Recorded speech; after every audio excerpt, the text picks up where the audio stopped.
If the Miami Dolphins were to move off of Chris Grier and Mike McDaniel, would Tua Tagovailoa survive, or would he be out the door with him? We will discuss that today. Who are some of the best GM candidates me and Neal like that are out there if the Miami Dolphins do move off of Chris Grier? We'll talk about that.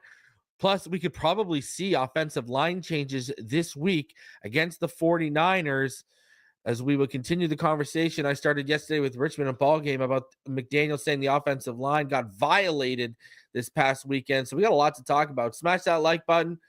Subscribe if you're new. Let's dive in too deep.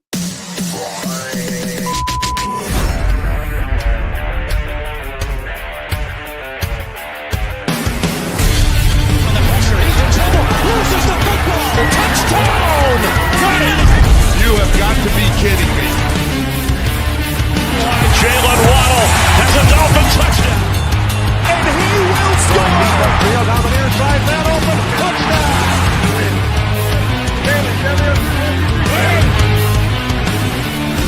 The run from Tua Tagovailoa. Touchdown! He's going deep. He's got it for a touchdown!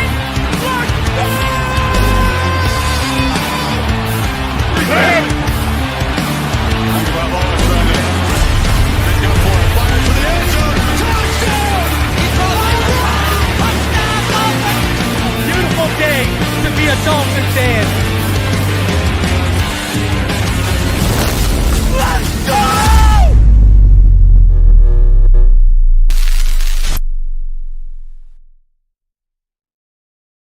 You're listening to Fin Too Deep. Tua back to throw. Blitz coming. They get to him. No, he takes off running. And he's in. Touchdown, Miami. With the sixth pick in the 2021 NFL Draft, the Miami Dolphins select Jalen Waddle. Giving you unfiltered, informed, and controversial takes on the Miami Dolphins and the NFL Draft. Here's Reason and Neal. What is good, Fin Nation? What's good? It's your boy Reason. We're back here for another one. It's been a while, man. I hope your trip into the Bahamas was good. Bahamar over here didn't go to Paradise, bro. Why didn't you go to the Paradise, bro? Bahamar, man, that sports book is banging, man. It was fun, man, and always good to get there. Restaurants, weather, everything was awesome. Right after we left, I think a huge storm came in. It was windy and rainy for like 6 days in a row. So we had a good time. It was good to get away from the kids a little bit and actually not get woken up at 5 o'clock in the morning. No dog, obviously, there. So it was cool. But back to reality now. And the holidays are fast approach us and trying to get any last-minute shopping done, working, parenting, all that fun stuff. But it's been great, man. Were you out there for the game? Not the Dolphins game, no. But we were out there for the Thursday night game, and I won a little bit of cash on the Rams. But then the blackjack table absorbed it pretty quickly from me.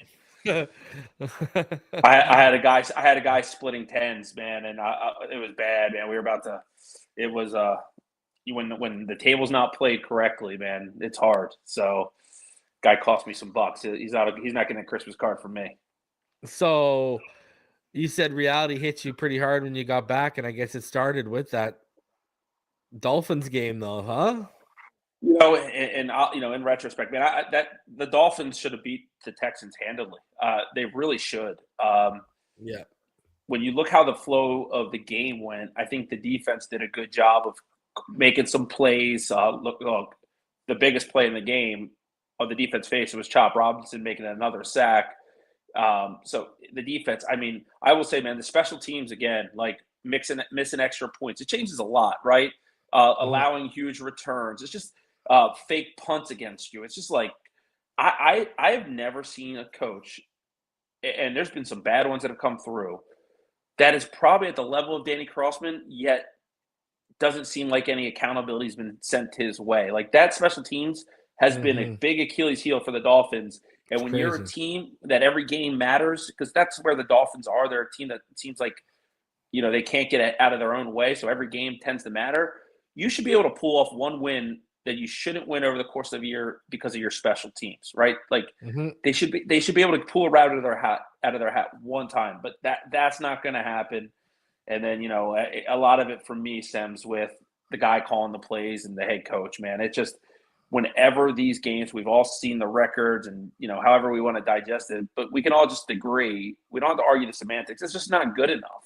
This team has way too much talent to fade under the lights the way they do, for so many things to go wrong. But you know what makes the worst part for me is it's the things that go wrong are the same things that go wrong every single time. You know what I mean? Whether it is McDaniel's play calling, procedural penalties, a special teams blunder, Tua and Tyreek, for whatever reason, not being in synergy, but they are 75% of the time. You know what I mean? It's just like the inability to convert short yardage situations, like everything that we've seen go against this Dolphins team over the last couple of years has.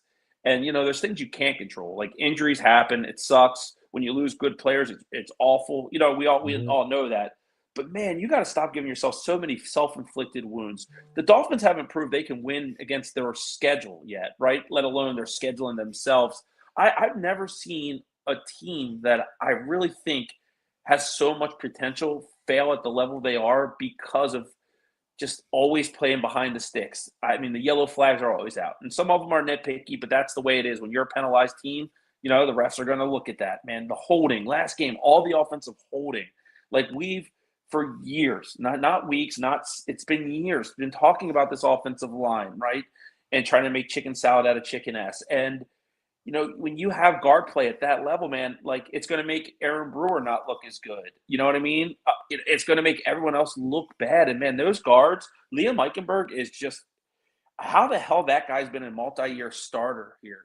It's just insane, man. So I guess, for me, it's disheartening to think that every single time we have a chance to erase a narrative, like we find a way to make the narrative worse. And that's kind of how this weekend was to me, is like, man, the Dolphins were in that game to the very end, but like the Texans didn't even play that good of a game. We just didn't want to take it. At any point, we just didn't want to take it. And I hate that. This team lacks that killer mentality. And there are some dogs on this team, but I think the leadership and the brass of it have to have something to them too. It seems like organizational chaos yet again in Miami. You want to hear something crazy? Because you brought up the play calling thing. There's something I wanted to show today, so I'll show it here for you guys all today. So anyways, there's this great guy. He does a lot of analytic work. His name's Steve Patton. So he uses like ESPN, FTN. He uses like everything, and he tries to accumulate this data. So he has a chart, and he basically ranks play callers, right? Like he ranks offensive and defensive play callers. It's kind of the way it's charted. Kind of reminds me of, how EPA works, how a 0.3 or a 0.4 or 0.5 or 0.6 is very strong, while you can get into like minus 0.3, 0.4, like how that works, right? It's kind of graded the same way, like stylistically how EPA looks, but there's a lot of stuff that goes into it, including EPA per play and personnel and all this kind of stuff, right? So anyways, and obviously in the result of the play and all that kind of jazz. So he came up with this, and just because you reminded me of it with what you were just talking about, and I wanted to show this to everyone here. Check this out. Because what have I said this season? I've said, I think Weaver, he's still raw, right? When the defense hasn't shown up in big games, I've said, Weaver, he's still raw. I don't quite expect him to quite yet, but he looks like he's already a better play caller than Mike McDaniel was this early in his tenure.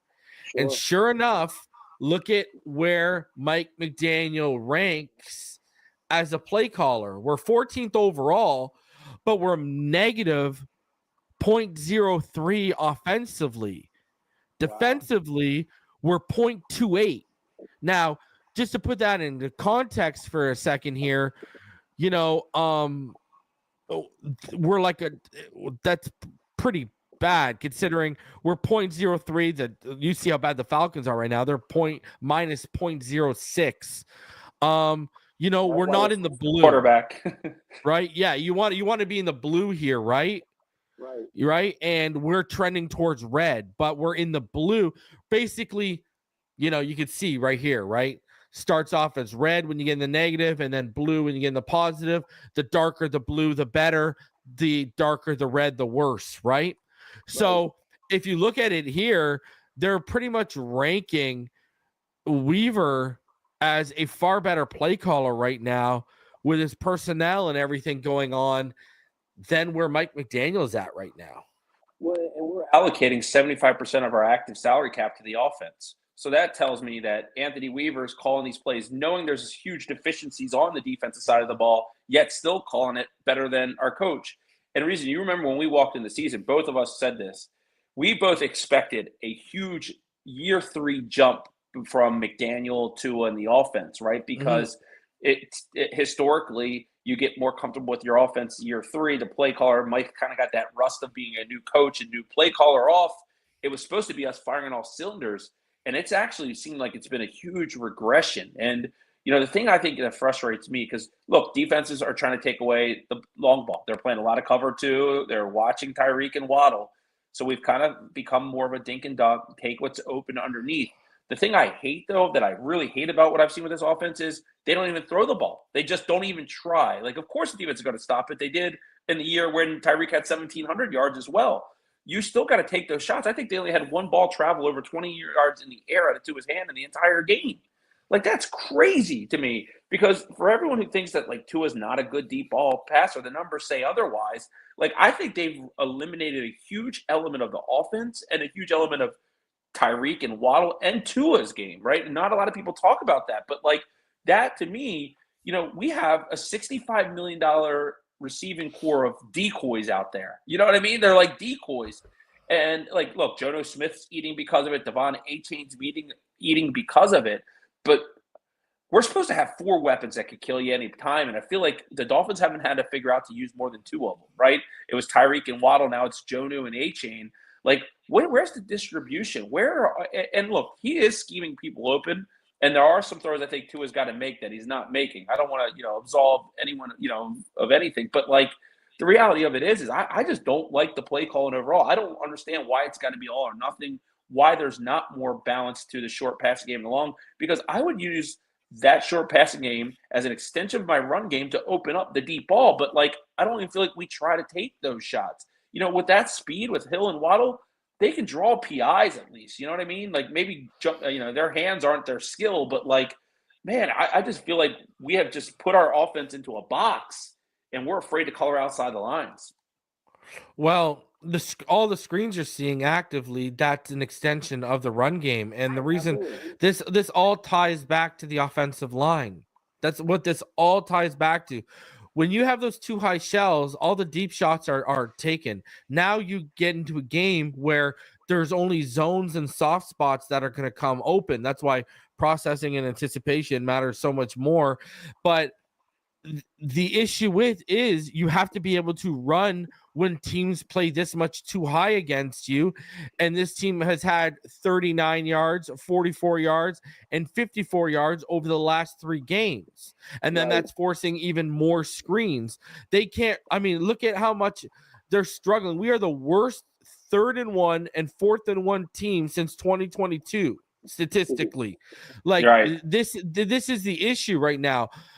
You need to be able to run the ball to take those deep shots, and you just can't throw it up with everything deep covered, because, hey, I know last time how many interceptions we threw last game, but that's going to be more of a regular occurrence.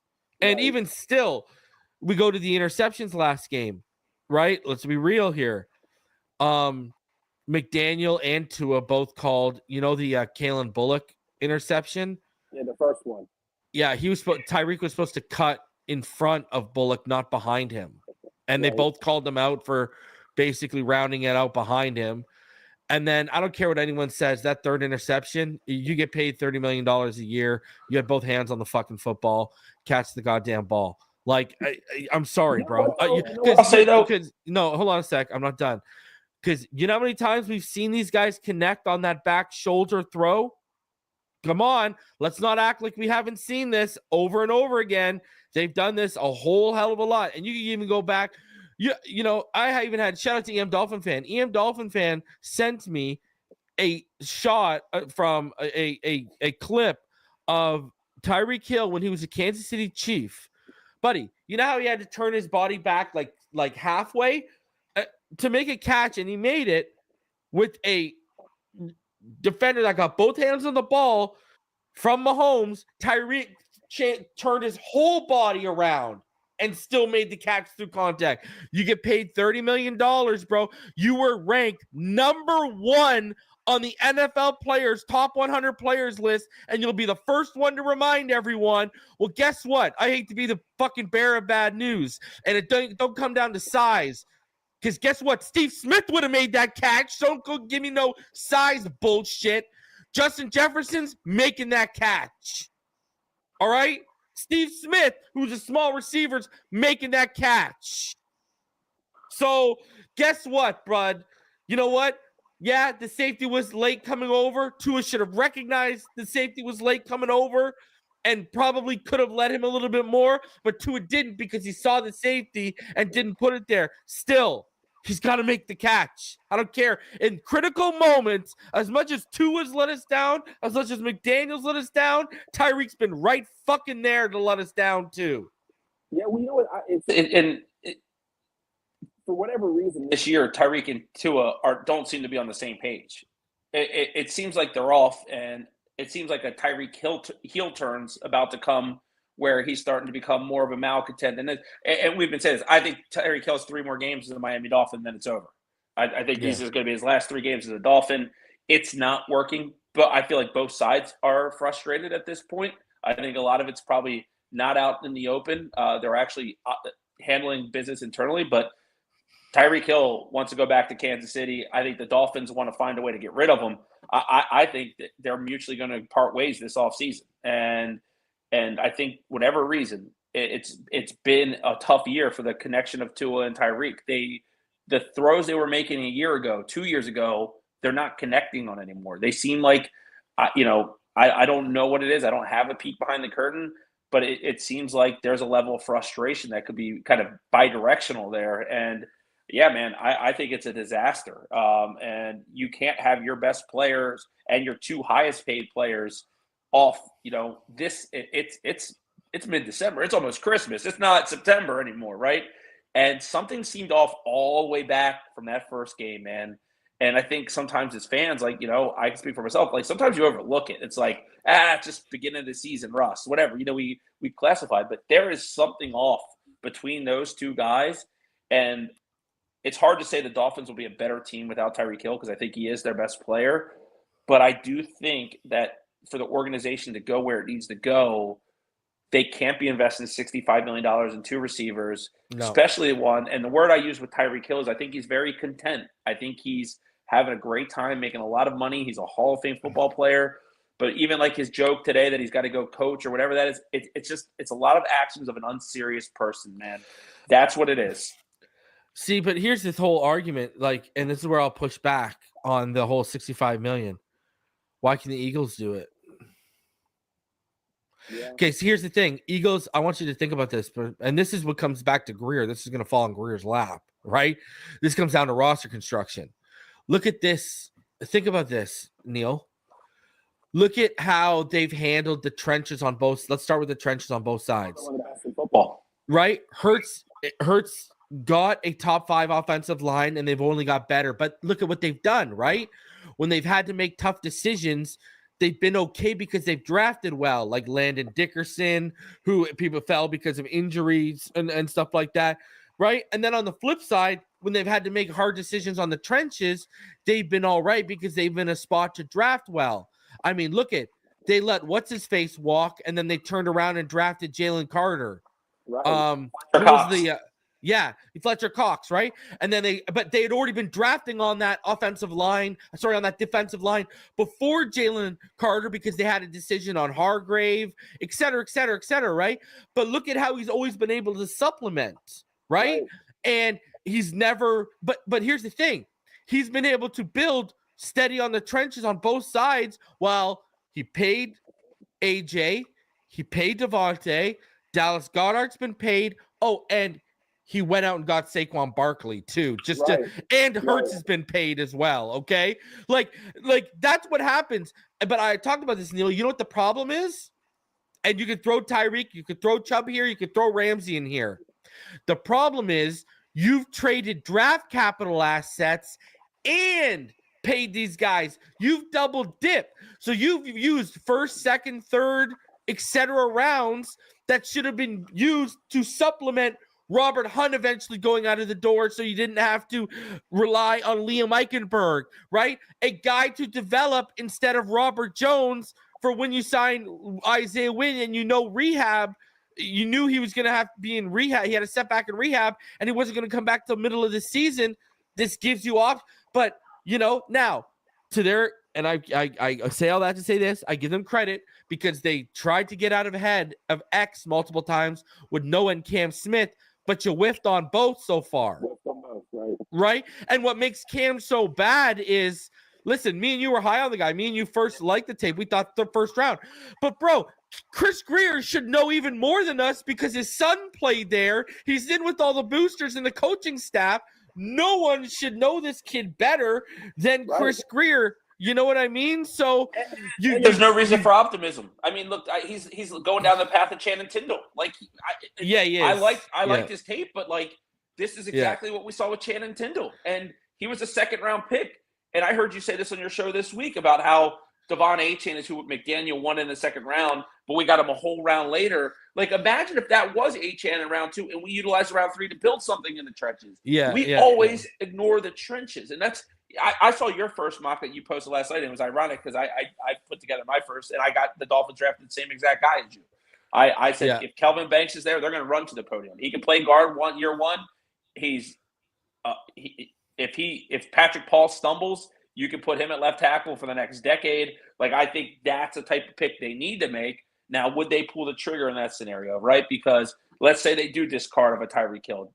Something tells me they could be in the receiver market, and I would hate that because we have to learn from our past mistakes. Like, they have to focus on the trenches. And it's not just on offense. It's on defense, too.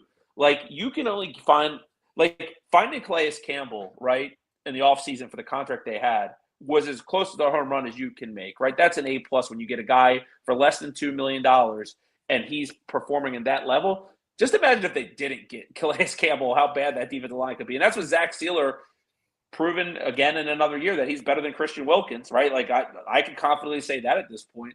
But Benito Jones has been okay. But, like, you should be drafting 2 guys on each side of the ball in the trenches every year. And maybe if you're going to spend in free agent, spend there. Like, we like the whole joke about the offensive line, like when you want to write your own death sentence, right? That's exactly what Chris Grier did.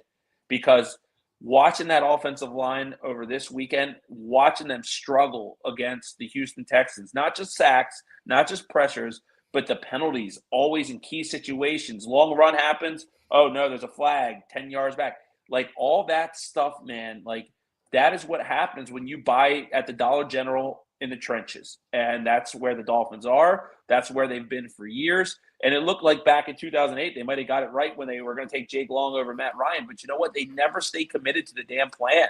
They go and then they switch their philosophy every few years. And it's ugly, man, because we're a Ferrari, you know what I mean, dude, in a Ford Taurus engine. We have no ass to us. We're not tough. Like, we are literally – we're soft, man. And, like, I can say that confident now. I used to always defend the Dolphins, but when you get your ass kicked like that every time you got a measure stick game, that's soft. You know what I mean? So it's you're 100% right. Those trenches, those 2 guards, Liam Eichenberg and Robert Jones, man, you allowed one position pretty much to sink your entire season. Now, there's other warts that have come clear, but, like, everyone who argues this, like, you're not going to have 22 players that are all pros on offense and defense. No. It's not, like the Ravens won a Super Bowl with Trent Dilfer as a quarterback, and the receivers were Brandon Stokely and Jermaine Lewis, right? Like, they didn't have a lot of offensive weapons. Their best offensive player that year is probably Shannon Sharp, who was a declining tight end, and they won because their defense was their strength, right? Like, your strengths are supposed to hide a lot of your weaknesses. But here, the thing about the Dolphins is they can't get even synergy between one game a season. I haven't even seen the defense, the offense, and special teams play good together. Not complementary one game. Football. Yeah. Never do it. So it's like you don't even. That's a coaching issue, Neal. It is. And my issue number one, if you had to say today, like, I think Grier's going to get fired, and I think he deserves to be fired. Like, I'm not going to make excuses for him, but I think Mike McDaniel is the biggest issue with this team right now. And like I think the backlash that Tua's gotten this week, because I think he played horrible, and I'm not going to make excuses for him, but like it's one game. Awful. Like I like the people that are already like kicking him out of town and stuff. Like it's easy to say what the problem is, but if you don't have a solution, I can't listen, because if you can't tell me a quarterback in the draft you're going to get, especially with all the underclassmen going back, Aller, Newsmeyer, like that. It seems like I don't know. Isn't Milroe going back? I've seen conflicting reports that he is and then he isn't. So it's funny because I saw someone posted. I heard that he's going to declare and that he's actually going to go higher than a lot of people anticipate in the draft. So I think Drew Aller returning to school opened up the flooding. I think he was going to go back, and probably now he sees himself as QB3, because I don't know if you saw this. Quinn Ewers is getting like 3rd and 4th round grades. I know, but so I heard he's transfer portaling his. I think he's going to Carolina. I think he'll go to Carolina to play with Belichick.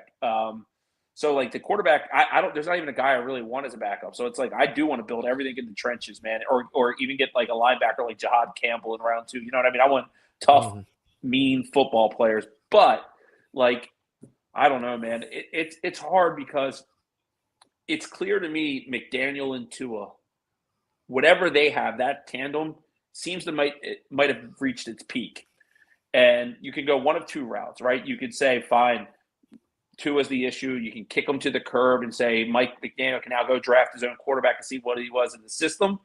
I think that's not the right route, because I don't think Mike McDaniel has developed anything to show that he's a good NFL head coach. I think he was fun when he was new, but it was like a rookie pitcher. The first time he went through a lineup, he struck everyone out. Once they saw tape on him, then they started to crush him. So then the other opposite view of that is, well, I think we got to get a new coach in here, but Tua is the quarterback, right? And if you asked me if you had to choose one of those two routes, because you could also say, screw it, we're going to get rid of both of them. But if it's one of those two routes, it's much harder to go find an NFL quarterback than I think it is a coach, when you really don't have that head coach in the future. Tua is a better quarterback in this league than Mike McDaniel is coach. You know what I mean? Like, I think Tua is a top 10 quarterback. I don't have McDaniel. Maybe he's even a top 20 coach in football right now. So like for me, if you had to put your gun to your head and pick one, I'm betting on the quarterback, but something big has to change, man. I think we all agree with that. Like, we could all argue about what it is, but something big has to change here for this organization to get out of its own way. Something's off again. So if Chris Grier and or McDaniel are fired, do you think Tua survives that change? Now, personally, I do, because I think Tua has evolved past Tyreek and McDaniel. I think he's shown that he elevated those players. Now, I know the last game Tua had one of the worst games we've seen from him, 110%. Top 5 for me, right? But like you look at how he was against Green Bay, 360 yards. If it wasn't for a bad play call and bad personnel usage, he had a chance to bring us within one score, and he was at 300 passing yards when he was about to bring us within one score. He was really good. He played from an EPA standpoint, played the second best game ever by a quarterback against a Sean McDermott led Bills defense since 2017. He was good against Arizona. He's actually shown signs that he's like look at this. We've played 4 good teams since he's been back, right? 5 really, because you got to count the Rams now, right? So he was good against Arizona. He was good against Buffalo. He was great against Buffalo. Yeah, he was great against Buffalo. We beat the Rams. Okay, they're winning their division right now. I think it is. Yes, they are. And remember, they had coming into that game, they had won like 3 in a row, and then after they lost us, they won like 3 or 4 more in a row. So, anyways, they crushed the Bills. Yeah. So, and then we lost to Green Bay. And he was good enough against Green Bay, where if the defense and special teams played full 60 minutes against Green Bay, we probably would have won that game. Really, if you look at it, this was the only bad game he's had against a good team since he's came back, where you can point to him and be like, okay, that interception before the end of half led to a 13 to 17 point swing in the other team's direction. I can pin the loss on that interception alone. You haven't been able to go anywhere near that kind of level with Tua when we faced good teams since he's been back, because Arizona was good when he came back. Like, that's the thing. It looks like he's been turning more of a corner, while McDaniel, still an issue.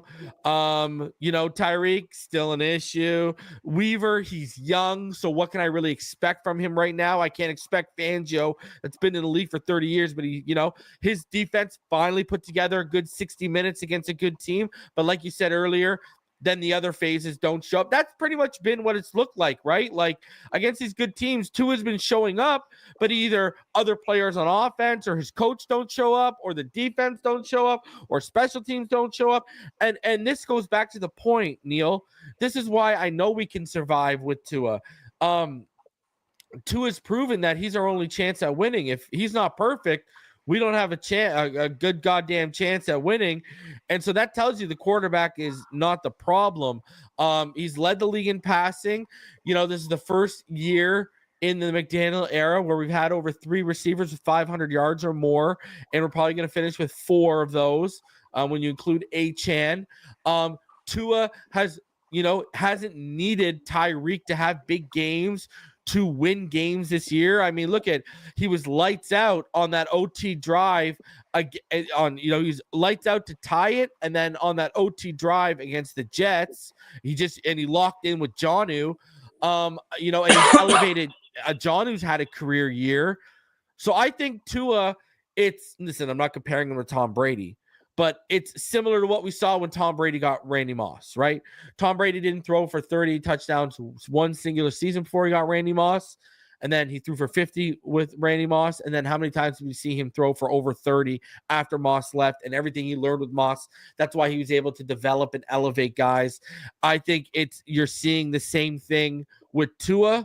I think he's learned from the receiver. It's the same thing, Matt Stafford with guys like Calvin Johnson and what he learned and what he's able to pass on to the young kids.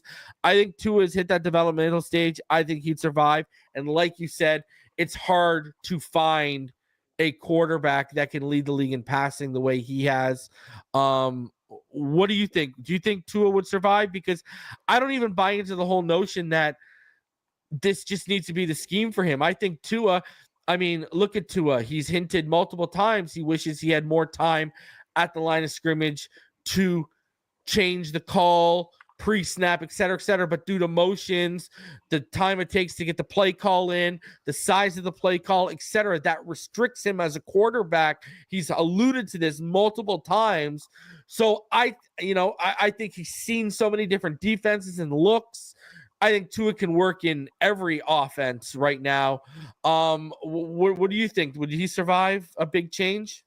Yeah, I think he would. I will say this. I think the thing that hurts Tua right now is that we are in the day and age of quarterbacks that we see like Lamar Jackson and Josh Allen that practically can go put the team on its back and carry them alone. Everything Mahomes has accomplished, like the gap between those players and Tua to me is pretty large. So I get it. Like everyone wants the best. You know what I mean? But like Josh Allen, there's not a Josh Allen tree. There's not a Lamar Jackson tree. Like those guys are special talents. They're going to be Hall of Fame football players probably when their career is over.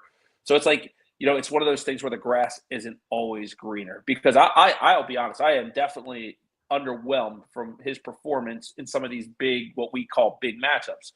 But I'm also a realist to know how hard it is to go find a replacement. Because you look at free agency, right? I don't want Russell Wilson. I don't want Sam Darnold. I sure as hell don't want Justin Fields. I look at the draft, right? The first 2 picks likely are going to be Shedeur Sanders and Cameron Ward. Who are we going to get after that? Like, I like Jalen Milroe more than both those prospects. But, like, the realistic thing is for the Dolphins at 12, they can't. So, like, I think the one thing I'll say is that the Dolphins are uniquely positioned, though, in a kind of Kansas City Chiefs type of format with what we saw with Alex Smith and Mahomes, or what we just saw in Atlanta with Kirk Cousins and Michael Penix, where Tua's availability concerns allow you probably to invest more in a backup option than most teams would. So you can go and invest a young player to, potentially challenge Tua if you really thought that was the issue, or more importantly, be there in case Tua does get concussed, right? Because you stick with a guy despite those availability concerns because of the upper echelon of play. We have seen, I think before the Houston game, he was probably on the best run consistently in a row of games that he played well in his whole career, maybe. Like, he was playing really good football. And whatever happens to this Dolphins team on the road in these big games, they pucker up and they all fail. Tua failed, but if your name's not Chop Robinson or Devon Achane or Jonnu or Smith, Sealer. or Sealer, if you're not one of those four guys, and you know what, I'll give an honorary a game ball to Pat Paul because I thought he played really well, given what he was next to in his first, taste of left tackle. But like, other than that, man, I think everybody failed, right? I think Jordan Brooks maybe played really good too. But yeah, you know what I'm saying. But Jalen Ramsey, for example, let's be honest. We're talking about accountability. Tyreek, Jalen Ramsey, man, looked awesome until 2 weeks ago. Now he looks awful again. Like I looks like he's got to be moved to safety. It looks like he needs to be moved to safety. And I'll say this, man, because I was excited when it happened, but now I'm playing kind of Monday morning quarterback.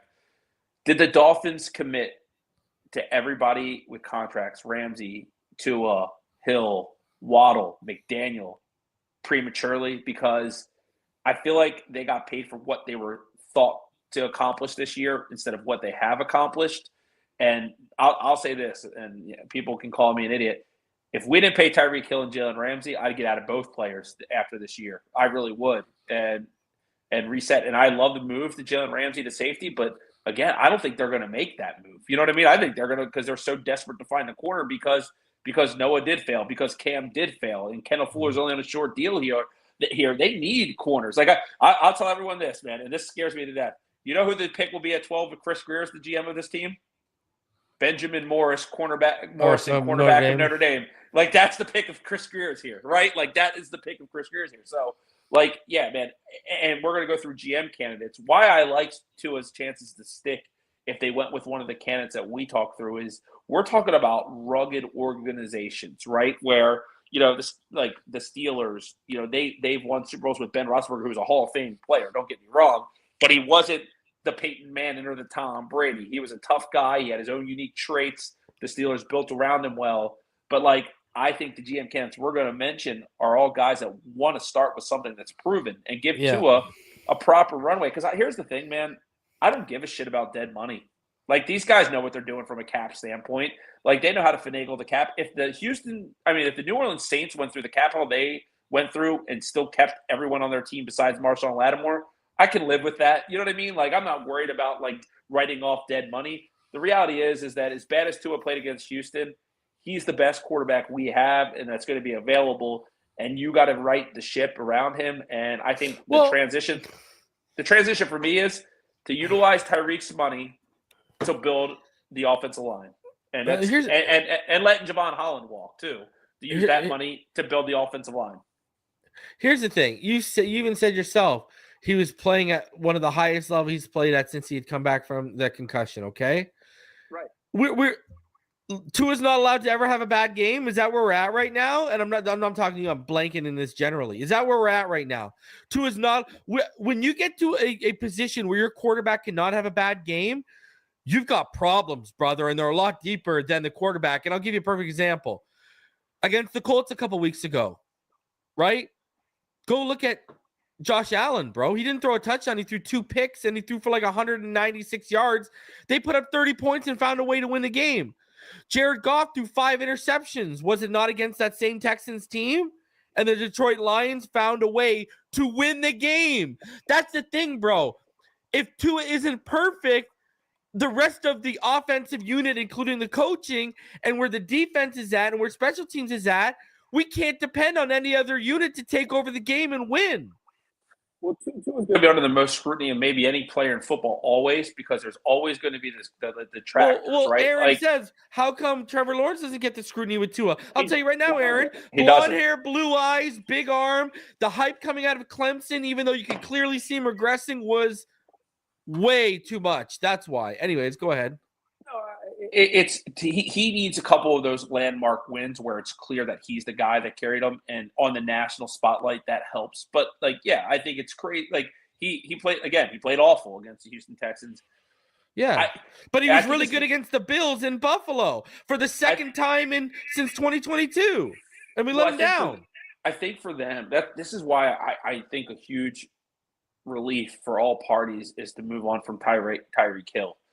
I think when you have a Tyreek Hill, the expectations against you is magnified and amplified. Like I think it's a double-edged sword to have a guy because you and I agree he's great. He's the best player I've seen in a Dolphins uniform since Marino. I'm on record saying that. But man, what's happening with Tyreek right now is what I was the one back thing on the back of my mind when we traded for him was exactly what's happening. His disinterest, his lack of focus, the me mentality. Like, let's be honest, Mike McDaniel started his tenure here promising Tyreek 2,000 yards. Like, you're 100% right what you just said, where it's like if the quarterback has to have a perfect game and the scrutiny's all on him. Like, there is so much wrong with this franchise. Like, we always go to what's wrong. I think the little shorter list is what's right. Like, right? Like, if you ask me honestly, you can name any player on this team, and there's probably a question mark about him. Like, right? Like, I would say that Jalen Waddle's non-tradable in my eyes because I love him. Dude, he's got problems with staying on the field. Like, it is what it is. Like, he gets knick-knack injuries all the time, right? Like, Teron Armstead, one of the best left tackles in football. I think we got to find a way to move on from him this offseason if he doesn't retire, because you can't be the best left tackle in football until the games mean the most, right? Like, you just can't be that. And it's like, like if I had to make a list of 5 guys that like have been a great story this year, it's definitely Chop Robinson. Like, he's on pace to get those 8 sacks that I projected and potentially be the defensive player of the year. I'm excited as hell to see what this guy – he's better right now than I thought he was going to be, and that's what gets me excited when he actually has good pass rush on the other side of him. Javon Holland, like, right, that was a guy that you would have said was a strength. He's one of the worst safeties in football right now.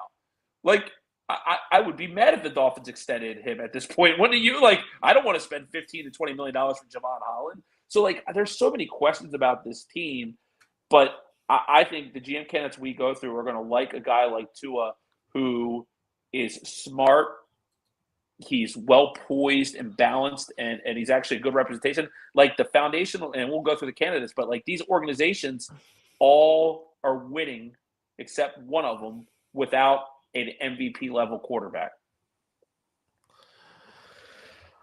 So let's get into it. So if we do move off Grier, there's one guy you specifically been talking about quite a bit for since September. I want to say you've been talking about Andy Weidl, from the Steelers. Now we pretty much you got a lot of love this week, but so there's 3 guys we pretty much agree on, and then we each have our dark horses. So we both agree on Andy Weidl. He's your top pick. He's my 3rd pick.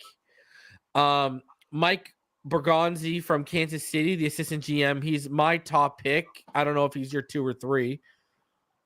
Probably my 2. And then, okay, and he's your 2. And then my 2nd pick and your 3rd pick would be Ray Agnew, the assistant GM from the Detroit Lions. So Let's start off with Weidl. Weidl, he's worked with the Eagles and the Steelers. He's a potential candidate. Yeah, he's a potential candidate for the Jets. Bergonzi, he's been with the Chiefs since 2009. He's been promoted 4 times since Andy Reid's been there since 2013. And I mean, as assistant GM, he's been there for the roster build and especially seen the lesson learned about the offensive line against the Bucs. And then Ray Agnew, especially if you're moving off, if you're moving off McDaniel, Ray Agnew might move to number 1 because of Ben Johnson. But then again, Bergonzi can bring me my Spags dream. But you look at how that roster, we talk about roster construction being an issue, bro. The way the Lions have built that roster, Ray Agnew's been a big part of that. He was a big part of the Rams as director of pro personnel. So what are your thoughts on these 3 guys? Because these are 3 guys that have built rosters, and Ray Agnew is part of a roster that's been built with Jared Goff, Andy Weidl, who you love and I'm high on, and others have now come out and said they're high on.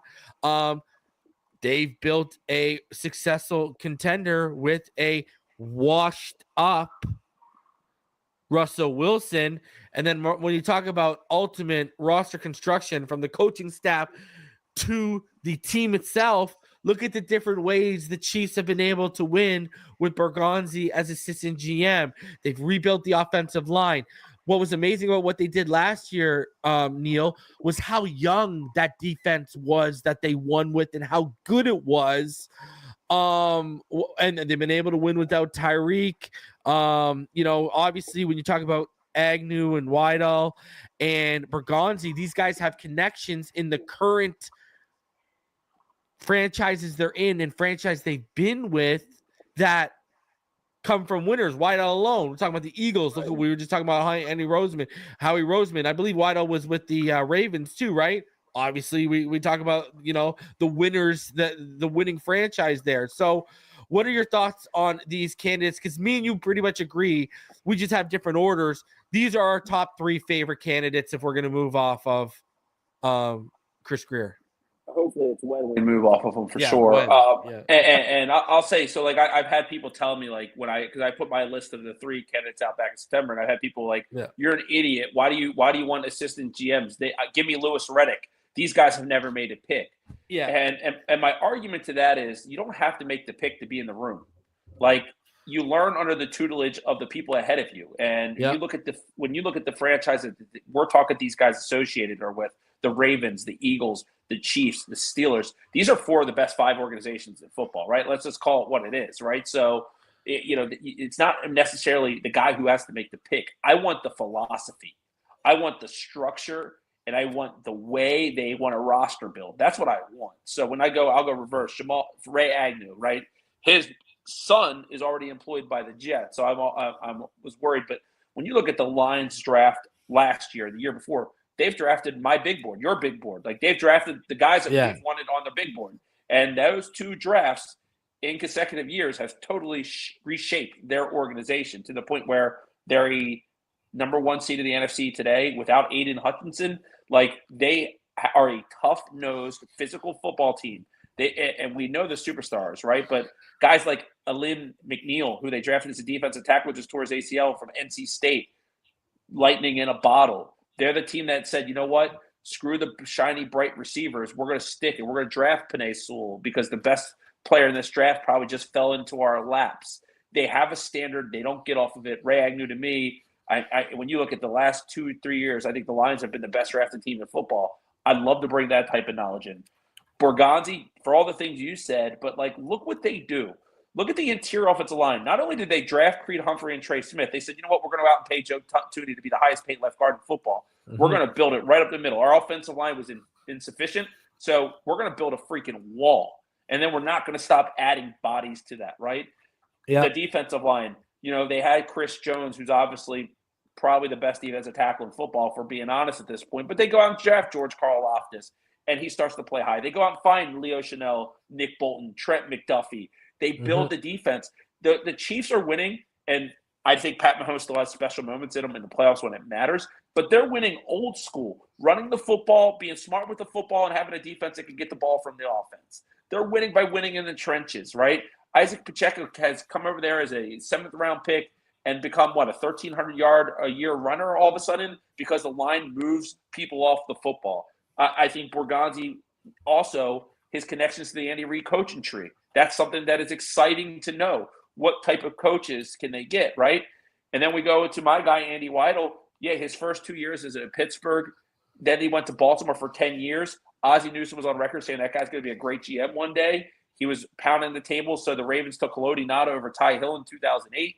Like, he's a guy that builds in the trenches. Then he goes to the Eagles. They go out and they find, Landon Dickerson and guys like that. They go out and find Jalen Carter under his tutelage. The funny thing about that is Steelers, Eagles, and Ravens, they all win. They also have another thing in common. Special teams is important. They all have some of the best special teams units in football. They don't fall asleep when it's day 6 of the NFL draft and just go and try to take a long snapper. They go and try to find guys that can help and contribute on special teams.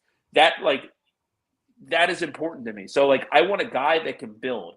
And again, we just talked about it. Yeah, I think all those guys would welcome Tua, but ultimately, what's really important for this franchise, more than Tua, more than McDaniel to me, is to find the guy who could bring the philosophy of winning and execute it. Don't get in a microphone and be the boy who cried wolf and make all these promises like the Dolphins have done for the last 5 years.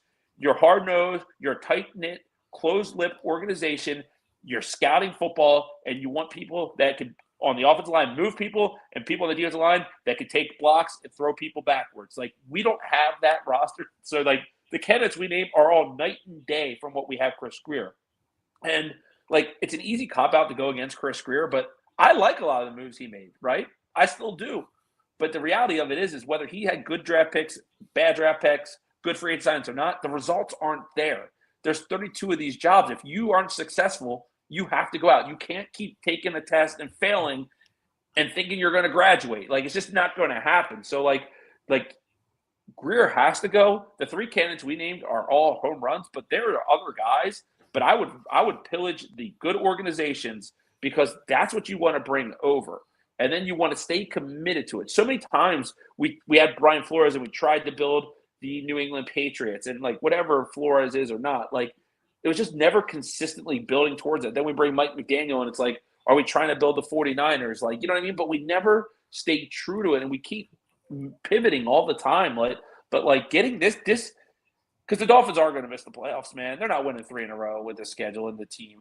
And look, we're the team that's talking about potentially cutting Calais Campbell because we aren't contenders and he signed here to contend. It's kind of embarrassing if you ask me. But with that said, like, I hope that does hold someone to the fire and Chris Grier's got to go and they got to get somebody in here. And I want that person, not Neal Driscoll, not anyone else, to make the decisions there that says, Mike, you're the guy or you're not. Like, because I want him to have the autonomy to do what he wants versus saying, you're the guy we want to hire, but you got to operate in these parameters or we can't do it. Which they're gonna do. Oh, I'm worried sick about it because I think honestly, you mentioned this, and I think it's a very likely scenario that Brandon Shore is going to have more power, and that scares the shit out of me. Well, the good thing is, like, you know, like we can have our opinions on McDaniel all we want. He's pretty highly regarded in league circles. So tomorrow, if not a coach. No, but what I mean is a GM is probably not going to turn down this job based on the fact that Mike McDaniel has to be a part of the package. Like, you know, he's not a complete incompetent fool that people are going to be like, yo, I don't want to touch that. But I still think it's going to be one of those things where, like, hey, we want you to have more say and more power on roster construction and roster building.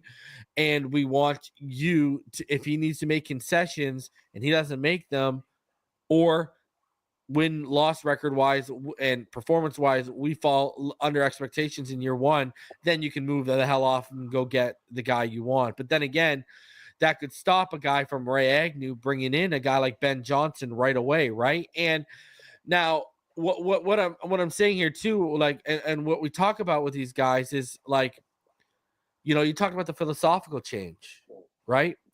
Right. Look at that offensive line in Detroit. Oh my right? God. Decker. Well, no, how many of them are first round picks? Everyone, Decker, Ragnow, Sewell, Ragnow, and Zeitler are first round picks, and Glasgow was a third round pick. Glasgow was a third round pick, right? Last year, their starting left guard, Jonah Jackson, just got paid top guard money of all time by the Rams. Okay. Now let's go to your boy Weidl and the Steelers.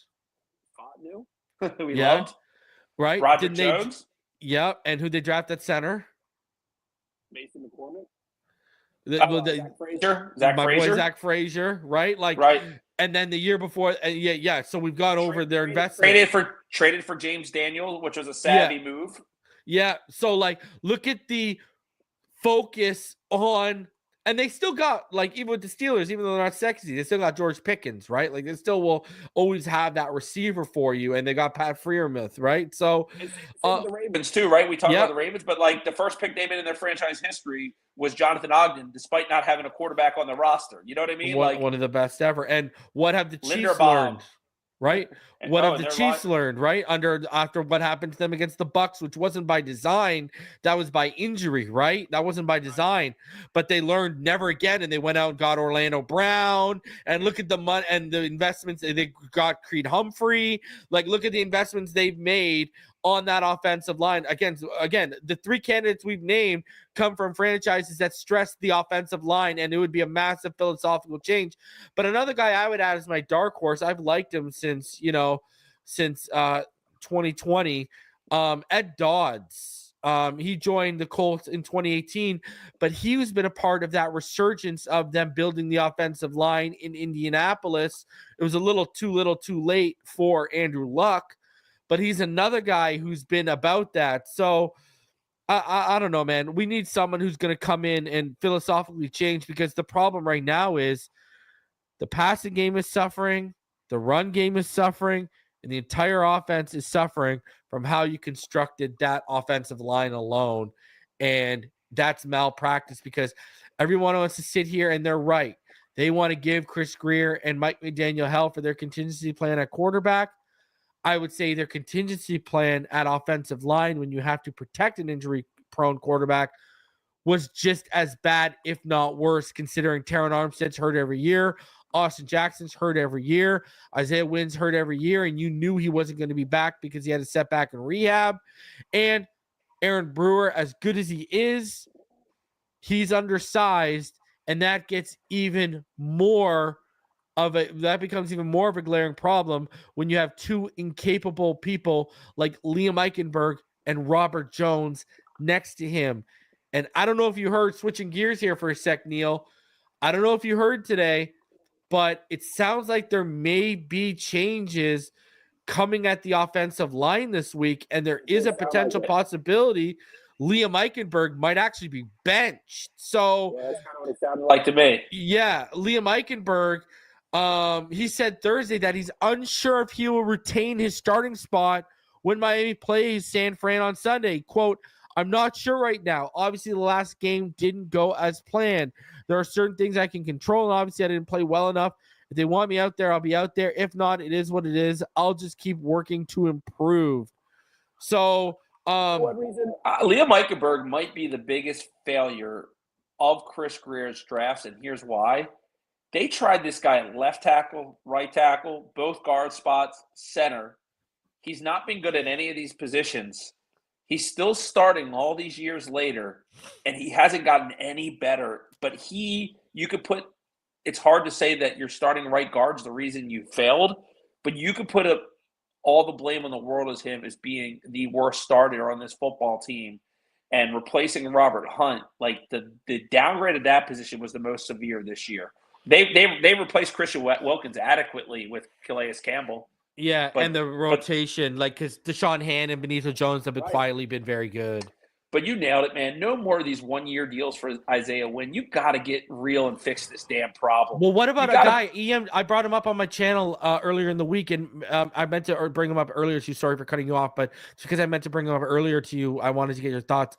EM Dolphin fan brought him up to me last week. I brought him up on the start of this week, on either last week or the start of this week. I brought him up. What do you think about Mekhi Becton? Because he's been salvaged at left guard for Philly. He's been really good. He's been really good. And I don't know what he's going to get. And I doubt free agent. The Eagles. Yeah, because I think the Eagles are going to try to give Tyler Steen every position to win a position starting there. He's a guy that I would like. I mean, you know who I want, the high-priced Trey Smith, who's probably going to get $20 million a year, which is probably a pipe dream. But right now, he's the best right guard in football. Yeah. But, man, I wouldn't care if they did it either. But I'd sign somebody and draft a guy. I'm on record. So would I. I do both, because if you find lightning a bottle, you get two guards, and your Lions. Let's just play a hypothetical. It's Patrick Paul at left tackle. You get a guy like in round 2. Let's say you get Tate Ratledge, something like that. Then your center's Brewer, your right guard's Trey Smith, and your right tackle's Austin Jackson. Like, now you're cooking with something. And you were just talking about like the Chiefs. So the Chiefs lose the Super Bowl. They let Tyreek, they trade him away. Then they invest all that money into their offensive line, right? Because we know the draft picks and everything they made, but we know him because of his false starts. But Jawan Taylor was a big ticket free agent that they signed as well to like even out the line. And then they go out and win 2 Super Bowls because they reinvested the money they got from trading Tyreek into their offensive line, kept Pat Mahomes upright. Like, there's a formula that works, and paying your wide receivers doesn't. I loved it. It was a fun ride when the offense was humming. It looked like they were going to be contenders, but it didn't work. We all know that at that point. Like, you got to get back to basics here, man. You got to go back to and you got to build this organization the right way. Like, I would hope that every first-round pick from here out is a defensive lineman, an edge rusher, an offensive lineman. Like, I know, like, for example, I love Malachi Starks. I think he's the fourth best player in this draft. Yeah. If he's there at 12, I want the Dolphins to pass on him for Kelvin Banks if that guy's there, because they're not ready to put the ornaments on the tree. They need the tree first. And that's where I think they are. Like, they have to stop getting – like, they're like a kid at a candy store that, like, oh, my God, like, you know, go get me this bag of peanut M&Ms. You know what I mean? Like, they want the greatest thing in the world, and they don't do the basics, man, and it really frustrates you because, like – yeah, they want dessert, and they haven't even had dinner yet, basically. Well, like Chris Grier's probably done a very good job of acquiring talent and hitting on good draft picks, and, like, everyone runs to a fail pick. Man, the Ravens miss picks, the Chiefs miss picks, everyone misses picks. Perfection is not the goal. But, like, I think where he went wrong is there was no story behind why he was selecting players. It wasn't putting pieces of a puzzle together. It was just going out and trying to get the best players. And football, 53 men, you know, it's the biggest roster in professional sports. It's a bigger roster than an NBA, an MLB, and NHL almost combined. Like, you need to build synergy. You need to build something together. You win together. You know what I mean? It's that old adage. If you want to go fast, go alone. If you want to go far, go together. Like, the Dolphins bought a lot of really nice parts, but when you try to put together the car, it just doesn't go together well. And that's where I think they are. Like, it's a failure on everyone, not just Grier, not coach, not quarterback, not players. It's on everyone, and you got to say, let's reset. You know what it is, Neal? We all had expectations of playoff win is the minimum. If we don't even make the playoffs, you know what it reminds me of, Neal? Like 1600s, 1500s, France, England, where there was a crime committed, and guess what? We need someone to go on we need someone to go on the guillotine. Like, you know, society needs a public, like, execution. You know what I mean? Like, that's the problem. And 24 years of Chris Grier, that's you're a common denominator when you look at how long it's been since we've won. And like you said, this comes down to roster construction. And I really do think the point I made earlier about the double dip, it's okay to double dip in a trade once in a while. I think we had too many. And then even still, Tyreek didn't show up in big games. Bradley Chubb's been hurt. And Jalen Ramsey looks like he's starting to get ready for that transition to safety, a la, Woodson, rather than still remaining one of the top man corners in the NFL. And the thing is, Neal, not only did you trade first, seconds, and thirds with those guys, you all made them top paid players at their positions almost instantaneously. That's it. And the Bradley, like Tyreek Hill, like, he was great. He was historically great here for 2 years. Jalen Ramsey, like, he battled back from an injury that would have sidelined a lot of people, and he won us that Raiders game, and he was good down the stretch. And now he's been healthy, and, like, he's had a couple bad games, but overall I think he's the 12th rated corner in football. So he's still a good player. Yeah. So we've got everything. The one, Terran Armstead, we got him for a good deal. We kind of knew we were getting there. I guess I knew that he was going to be injured, but I was hoping that we found light in a bottle. But we were also expecting more than $20 million a year, right, Neal? Right. I thought it was going to be like 25. The deal that I hated when you look at the trade compensation and the contracts, Bradley Chubb. Yeah, and agreed. He was good last year for us. I don't want to take that away from him, but, like, it took getting Vic Fangio in here, a guy who knew him. He was a disappointment after we traded for him in that first year, if you ask me, honestly. That deal, I thought, when I saw the contract terms come through, I was kind of like, holy shit, they're paying him that much. When you look at the first-round pick, then knowing that we lost another one because of Stephen Ross on the boat, like, we all know, that pick really, really hurt us not having him. It's probably not his fault that he's hurt. McDaniel probably should have had him on the field, if I was being honest, against the Ravens, but shit happens. He's not out there, and I think he's going to lose his burst, and I think he's a June 1st cut all day after this season, unless he's willing to take a significant pay cut to stay, because I'm intrigued if he's willing to stay for cheap and play with Jalen Phillips and Chop Robinson, because I'd rather have him at a good bargain than not. But if you could save $20 million post-June, you got to move on. And then you look, like, and we talk about what good franchises do. The Ravens went out and took Roquan Smith, traded a second-round pick, pay him less than Bradley Chubb makes, and he's a top 5 linebacker in football. So, like to me, that deal stings the most, I think. This year, this offseason, look, I know Jordan Poyer sucked, and I know Odell was a miss, but Aaron Brewer, Jonnu Smith, and Calais Campbell's were home runs. And Fuller's been better than X. Yeah, and Chop Robinson has been every bit a first-round pick. He's exactly. He already has. Hey, why you were hating on my boy, bro? Hey, you were hating on my boy. Hey, man, and Patrick Paul looks like he's going to be something, and Malik Washington, it looks like he's going to be a legit impact third receiver. Yeah, and I like Malik. I think Malik's a tough football player. He's going to be good. Yeah, he's a different skill set. And what I'm interested to say, because we've talked about like maybe a potential Tyreek, I am interested to see how the Dolphins attack that if it does happen. Because I don't think they're just gonna. I think they'll do something to counter it. Trade up and get me Ted McMillan, please, God. No, give me him. I'm gonna throw a name out there who I think is the perfect fit for this offense. He's got some injuries. He's got some miles on him. A guy the Dolphins wanted to draft as Jarvis Landry's replacement originally. I'm interested to see what the Rams do with Cooper Kupp this offseason. And I think Cooper Kupp is a perfect receiver for Tua Tagovailoa in the intermediate passing game, where he's a reliable chain mover. Great route runner. Complements Waddle really well. Because here's what, I'll shut up after this, but here's what I started to see. We had Devontae Parker, we had Isaiah Ford and Lynn Bowden, and we all wanted wide receivers that could separate. That was the big thing. You remember, no one could separate. We drafted Waddle and traded Tyreek. I feel like we overcompensated for it. And the reason I think we did it was that Tyreek Hill was available and he was going to go to the Jets, and we knew that we could get him if not. And Tyreek Hill's such a good player, you kind of deviate the plan from. But, I think if they knew they were going to get Tyreek, they probably wouldn't have drafted Waddle. They probably would have taken Penei Sewell there, right? The timing of when they traded for Tyreek, I think, threw off a lot of stuff. And I think a guy like Cooper Kupp, who's a savvy route runner, who's nuanced, and if not him, another name that I'll throw that is older, but Keenan Allen could be a guy who's an unrestricted free agent that would make a lot of sense as a smart, savvy route runner. He's not going to be the best version of himself here, but a guy that can move the chains. Because what we have, I don't think we have. Chris Godwin would be good too, but he's just hurt too much. But Chris Godwin would be big.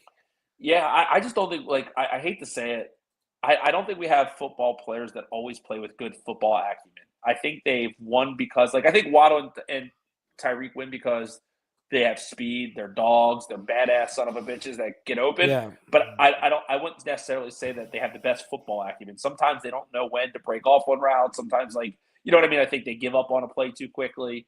With that said, I think they have a redundancy at the separation speed, and they need to find a ball so that throw that Tyreek gets picked off on. That's where my Ted McMillan comes in, baby. 6'5", 212. Another guy too is, but you're gonna be moving on to another high cost guy.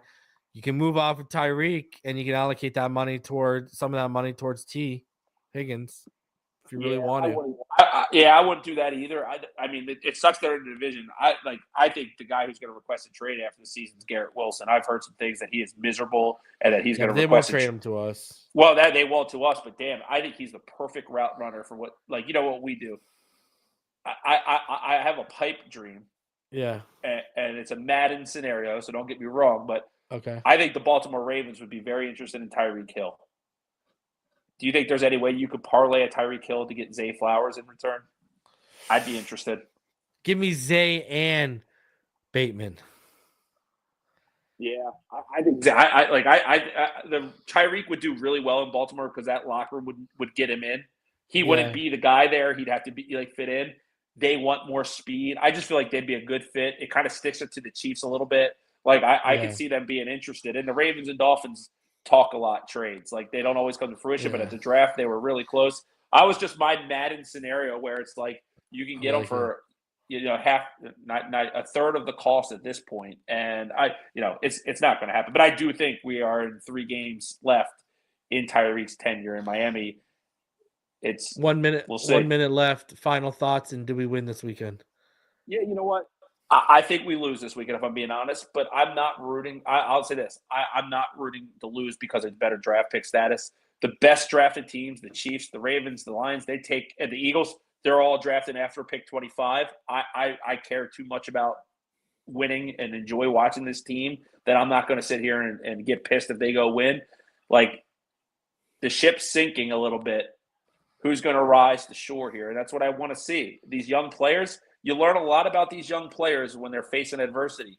That's why last week I thought Chop Robinson was the best version of himself. 2 key sacks against a playoff caliber team when the team needed him most. Like, that is what I want to see. Malik Washington making tough catches, big returns, playing physical brand of football. Like, I want to see those type of things when the ship's sinking. I don't think they make the playoffs, but they probably lose this week, and then I think they win the next 2, and I think they go 2-1.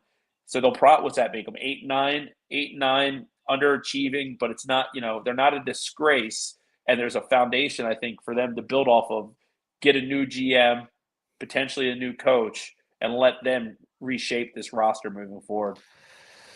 All right, guys, I'll be back tomorrow. We will preview the Dolphins and the 49ers game. And then on Sunday, we will have the live reaction to the post-game show. Next week, I guess we'll be back because it'll be Boxing Day. So we'll let y'all know what time it is next week for Fin Too Deep. Until then, hey, smash that like button, subscribe if you're new. Fins up all day, every day. We'll see y'all in the next one.